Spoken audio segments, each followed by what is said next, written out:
One day I'll grow up, I'll be a beautiful woman. One day I'll grow up, I'll be a beautiful girl. One day I'll grow up, I'll be a beautiful woman. One day I'll grow up, I'll be a beautiful girl. But for today, I am a child.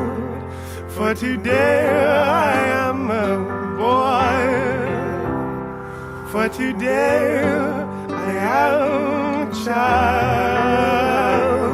For today I am a boy. Donc dans le fond, comment est-ce que vous vous êtes rencontrés? En fait, c'est un peu bête et c'est le hasard. J'étais avec une amie et cette amie a fait des vidéos avec moi. Et j'ai appris que cette petite chose-là, toute mignonne, est tombée amoureuse de moi en voyant ma façon d'être, etc. Et puis on a commencé à parler un peu plus sur Messenger, etc., s'envoyer des messages. Et éventuellement, on s'est dit « je t'aime ». Et puis on s'est vraiment rencontrés en chair et en os le 3 septembre. Et depuis ce jour-là, on ne s'est plus quitté. Voilà. On est très heureux et j'ai trouvé comme une amie. Et en même temps, voilà, quelqu'un avec qui partager ma vie, j'espère. Moi, j'ai attendu la fin de mes secondaires pour vraiment faire mon coming out. Et ici, voilà, ça a été, je pense, l'une des meilleures décisions de ma vie. Parce que maintenant, je peux vraiment enfin m'assumer et vivre ma vie comme je l'ai toujours voulu. Et pour moi, c'est pas vraiment une décision qu'on prend. Je veux dire, il n'y a pas forcément un déclic vu que c'est quelque chose qu'on ressent depuis toujours. Mais ce qui m'a fait passer le cap de faire mon coming out, c'est de rencontrer Adrien, qui est transgenre aussi, et qui lui m'a poussé à expliquer à ma famille, aux amis, etc., mon changement. Avant l'adolescence, avant la puberté, ça allait, vu qu'au niveau physique, on ne fait pas encore énormément de différence filles-garçons, etc. Donc à ce moment-là, ça allait plus ou moins. Et puis c'est l'adolescence, donc l'arrivée des poils, les premières érections, etc., où tu te rends compte que tu as un problème et que tu te dis tiens, c'est pas quelque chose que j'ai envie que j'ai pas envie que ça m'arrive.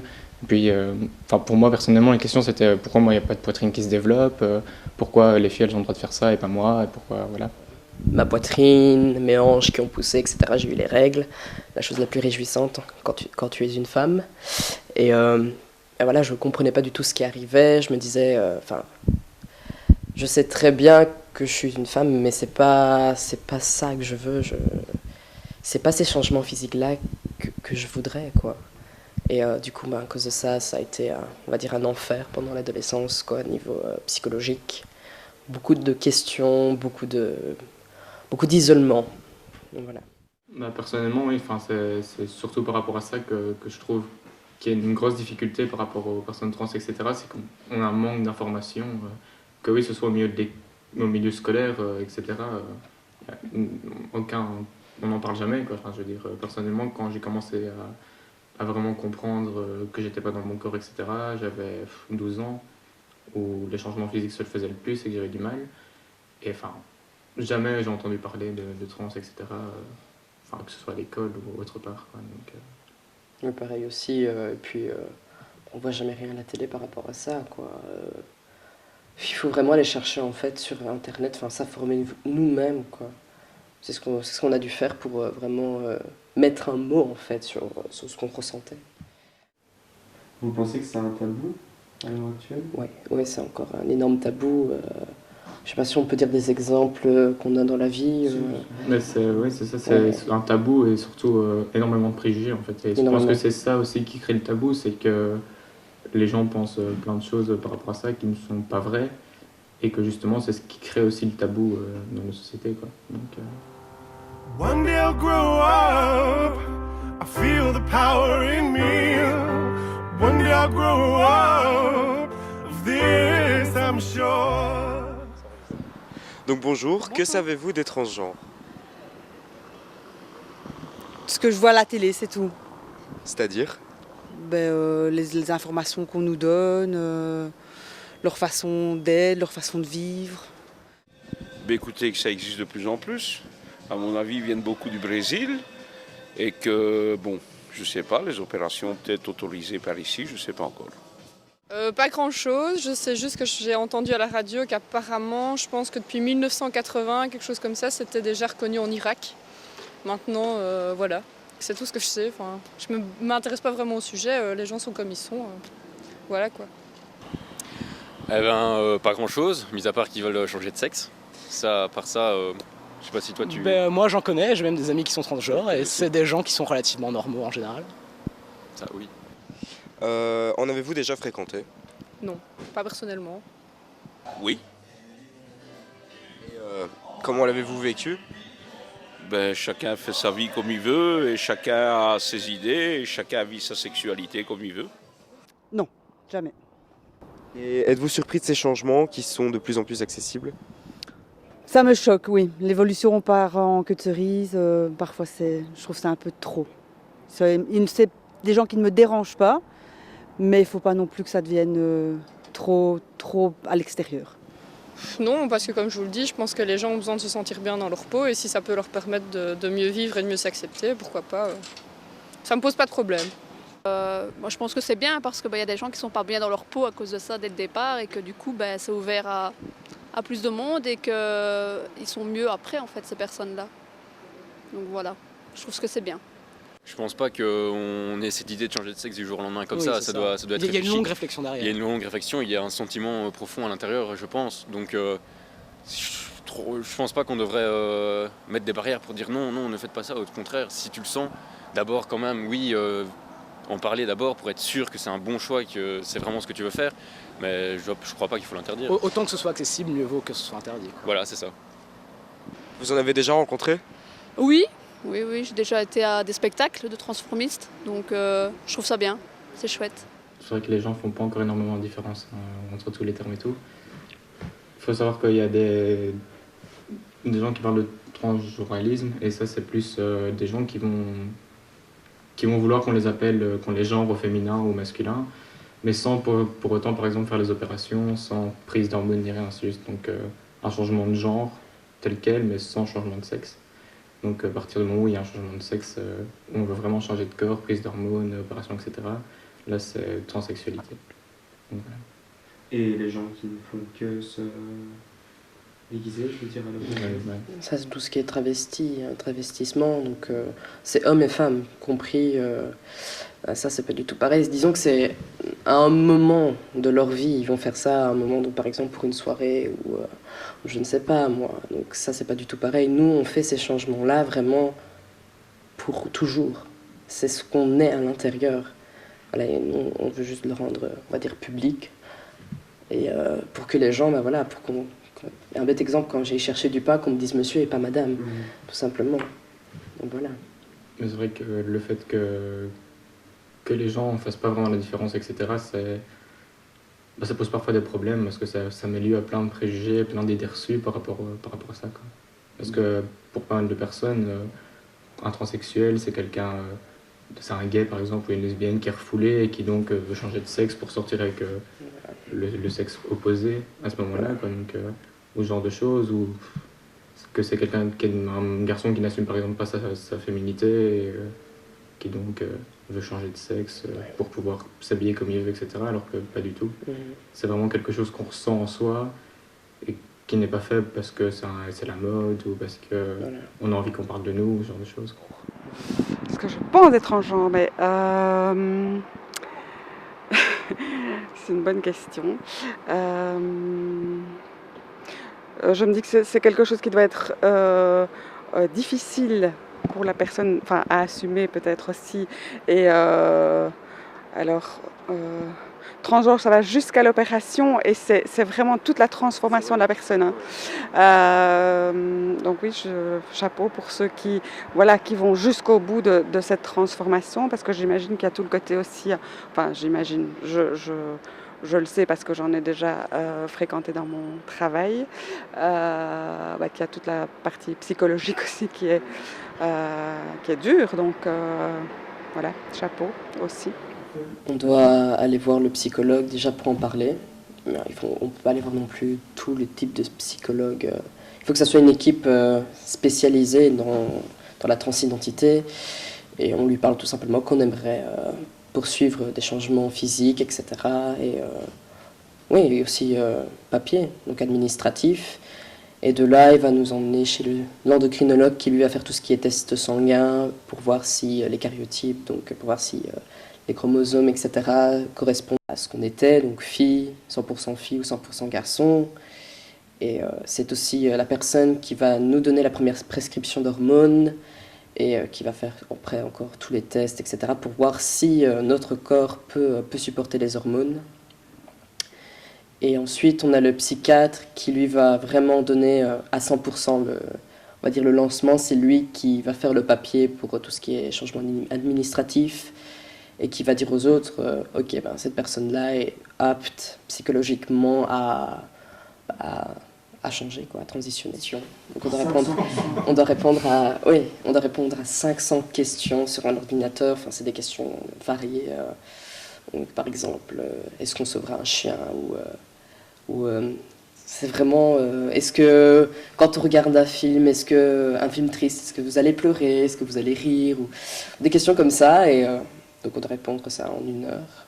Et puis ensuite j'avais aussi un test dans lequel il y avait des différents tableaux et on devait un peu dire à quoi ils nous faisaient penser. Et moi, en général, dans ces tableaux-là, je voyais des enfants enfermés, obligés de faire quelque chose et qui ne pouvaient pas se libérer. Et dans le dernier tableau, c'est justement l'enfant qui prend son envol, en fait, et qui pense un peu à lui. Donc voilà. Vu que c'est encore reconnu comme un cas psychiatrique, on a tout ce qui est remboursement, consultation chez le psychologue, les opérations aussi, c'est un coût qu'il ne faut pas négliger. Je vais donner un exemple. Ici, la mastectomie, donc c'est retirer la poitrine, ça coûte 3 500 €. Et avec les remboursements, on est tout remboursé, on doit juste mettre un petit acompte, quoi. Donc c'est vraiment une liberté. Et si on n'avait plus cette liberté-là, je pense que la majorité d'entre nous ne pourrait jamais faire de transformation physique. Donc d'un côté, oui, ça a vachement du bon. De l'autre, oui, c'est reconnu comme une maladie mentale, mais après, voilà, les psychologues, endocrinologues et psychiatres savent que ce n'en est pas une. C'est vraiment, en fait, eux, ils appellent toujours ça comme ça, c'est vraiment pour les remboursements, tout ce qui est remboursement, etc. J'ai un exemple en tête, voilà, d'une personne et a priori, effectivement, un jour, j'ai appris que elle était une fille, mais que en fait c'est un homme. Et donc, et a priori pour moi c'est vraiment un homme à part entière. Enfin, je la connais pas, voilà, intimement, mais pour moi c'est vrai que je me suis dit tiens, waouh, en fait c'était une fille et maintenant c'est un homme et c'est vraiment un bel homme, quoi. Donc voilà. Même moi, je me suis réveillée le matin, je me suis dit, mais c'est pas moi, ça. Il y a un petit problème, enfin, c'est tellement, en fait, les changements ont tellement été vite pour moi que j'ai pas eu le temps de dire au revoir à Emma, quoi. C'est passé de Emma à Adrien, vraiment, du jour au lendemain. Et ici, tout ce qui a changé, j'ai de la pilosité qui commence énormément. J'ai mes muscles qui commence à bien prendre, surtout niveau carrure. Oui, la carrure, c'est plus du tout une carrure de fille. En 4 mois, c'est devenu une carrure d'homme. J'ai des pectoraux. Et non, j'ai encore plein de choses. Même niveau visage, mon visage devient un peu plus marqué, quoi. Il est moins arrondi qu'une femme, moins rond. Mis à part les amis, le cercle d'amis proches, etc., il n'y a pas encore de coming out, entre guillemets. Donc la semaine, j'ai eu en tant qu'Arnaud à l'école. Évidemment, pas mal de gens sont au courant, donc au niveau du cercle d'amis et tout ça, j'ai déjà beaucoup plus facile, vu qu'ils vont me genrer en elle, ils vont m'appeler Eden pour certains, etc. Donc pour ça, c'est déjà énorme, je pense, pour moi. Donc voilà, ici, j'attends d'avoir les papiers du psychiatre qui affirment bien que je suis dans cette dysphorie de genre, pour pouvoir après en parler au directeur si je suis encore dans cette école-là ou pour mes études futures, et pouvoir être moi quand je vais à l'école, etc. Je pense que c'est une décision très intime de chaque personne. Si une personne en son âme et conscience se dit voilà, moi je sens que je dois aller vers ça, voilà, qui peut s'y opposer, qui peut juger, qui peut voilà, enfin ça fait partie aussi de l'évolution aussi des mœurs et puis depuis aussi le mariage des homosexuels, enfin tout ça fait partie de la vie et je pense que c'est très bien aussi pour les personnes qui doivent faire qui font ce choix-là, qui est un choix difficile. Donc c'est un bien en fait que ce soit plus accessible et oui. Dans une société idéale, ce qui serait génial, c'est déjà qu'on arrête de considérer ça comme un tabou, comme une chose dont il ne faut pas parler, comme une chose qu'il faut cacher. Et que donc qu'on explique bien, que ce soit aux enfants ou même plus tard, que oui d'accord, il y a des garçons d'un côté, il y a des filles de l'autre, et puis dans les deux, il y a des personnes qui veulent changer de sexe, et que c'est pas quelque chose, c'est pas un problème mental, c'est pas une maladie qu'on attrape, c'est pas quelque chose que les gens nous inculquent ou quelque chose comme ça, que c'est naturel déjà. Et l'expliquer comme ça. Je pense que pour la majorité, en fait, pour la plupart des gens dans la famille, etc., il faut voir en fait les changements, il faut vraiment qu'on soit vraiment du côté, donc par exemple toi femme et moi homme, pour qu'on appelle Adrien, etc., pour qu'il y ait une facilité en fait. Ici, moi par exemple, mon frère refusait catégoriquement de m'appeler Adrien, il m'appelait toujours sa petite sœur et tout, et depuis que j'ai plus de voix que lui et plus de muscles, c'est Adrien, frérot, et voilà quoi. Il a fallu vraiment ce changement physique pour qu'il puisse m'appeler Adrien. Donc voilà. Et pour moi aussi, pour une société idéale, il faudrait aussi catégoriser les gens, quoi. Dans le sens où je vais devenir fille, mais c'est pas pour autant que j'ai d'office mettre des mini-shorts, avoir un décolleté super bas pour montrer ma poitrine ou me maquiller ultra fort. Je veux dire. On est trans, certes, mais on n'est pas obligé pour autant d'être le stéréotype entre guillemets féminin et qu'il faut arrêter avec ça, de mettre les gens dans des cases. Enfin, je veux dire. Et moi devenir le gros bûcheron. Voilà. Barbu. Non. Donc toi, Eliane, tu disais que tu avais du mal, que tu n'avais pas réellement eu de coming out. Là, on peut dire que quand tu as pu sortir les faits. Hein. Mais qu'est-ce que tu aimerais dire aux gens qui visionnent ce reportage du coup ? Qu'est-ce qui est important ? Ce qui serait important pour moi à dire aux gens, c'est que ils m'ont peut-être connu en Arnaud, etc. Mais que c'est pas le fait que je change de sexe, que je veux des opérations, que je vais prendre des hormones, que je change de corps, etc. qui fait que je change. Enfin, je veux dire, ma personnalité est la même. C'est juste que le seul petit truc qui va peut-être changer, c'est que je vais plus m'épanouir, je vais être plus souriante, plus heureuse, etc. que ce que j'étais avant. C'est plus à ce niveau-là. Mais sinon, personnalité, etc., ça change pas. Donc voilà. Vous êtes simplement normaux. Voilà, c'est ça. One day I'll grow up, I feel the power in me. One day I'll grow up, of this I'm sure.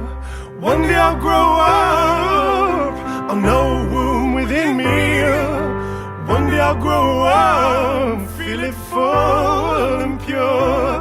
But for today, I'm a child.